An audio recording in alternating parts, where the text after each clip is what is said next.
books that are out there, B12 is the only supplement you need to take if you are full-fledged vegan. The reason is B12 used to be on our vegetables, but we wash our vegetables now. It used to be more in our soil. Our soil has changed. It's not so prevalent. But go to your doctor's office and you'll see more animal eaters there getting B12 shots than plant-based eaters. B12, especially as you age, is more and more difficult for everybody to absorb. So that's the only thing, that's the only supplement that I take. You know, making sure that I get a well-balanced vegan diet. I mean, there's a couple of stories every once in a while that surface, you know, parents fed their baby a vegan diet and the baby died. Well, when you look at it at 6 months old, they were giving it soy milk and bananas. You know, that's not a healthy diet of any kind. And to put a label on it, whether it's meat or vegan, is really not fair when reporters do their job of covering these kinds of stories. And maybe to follow up her question, is there anything else other than the B12 that anyone who's sort of thinking about embracing a vegan diet should be aware of? Or anything else that they can't get from a properly constructed vegan diet?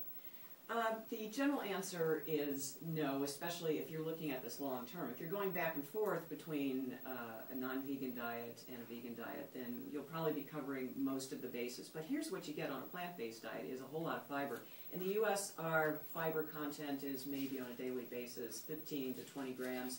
On a plant-based diet, it's 40 to 60 grams, and hence that is how I cured myself of a colon blockage and the related issues.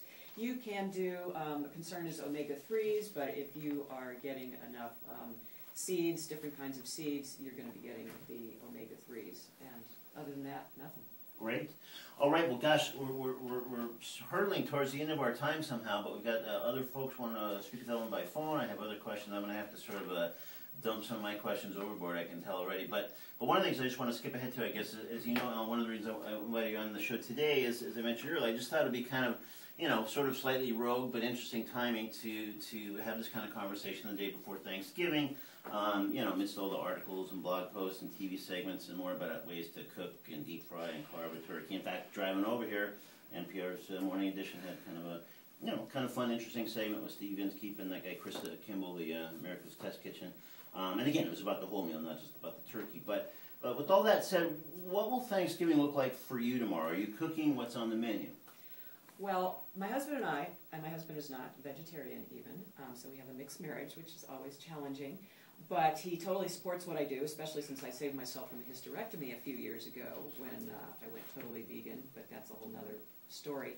The answer to your question is we belong to the Manatee Sailing Association. We are planning to park it out in the middle of somewhere near the Skyway Bridge, near Terracea, and we will raft up, and I am the token vegan. I bring all my stuff so I know I can eat well, and of course now members of the Sailing Association have all bought my books, so they are now saying that they have changed their ways of eating. So you ask about success, that's how I define it. But I'll be bringing my, my pumpkin or sweet potato muffins. I have the recipe for that.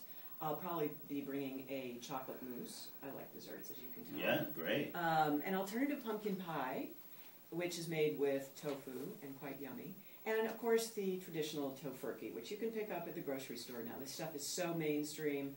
I personally don't eat a lot of transitional foods, but if that's what helps you convert to eating a more plant-based diet, go eat the hot dogs and all that kind of nasty stuff that is very highly processed. Wow, you know, this is so unlike you, Ellen. I'm talking about the soy-based hot dogs. I understand. To be clear, in case no, I know. I just the disdain you hold for those things. I just find interesting. But anyways, and on a related note, I guess I should just sort of mention one more time, as I did earlier in the show, that there's also, as another alternative, people who might want to check this out or take a step in this direction. There's the 6th annual Thanks Vegan Dinner from 1:30 to 5:30 tomorrow at the Unitarian Universalist Church of Tampa. And for all information, what to bring, how it would work, what you could pay, what you wouldn't pay, just go to TampaVegThanksgiving.com. So, okay, let's try this one. Hi, you've been holding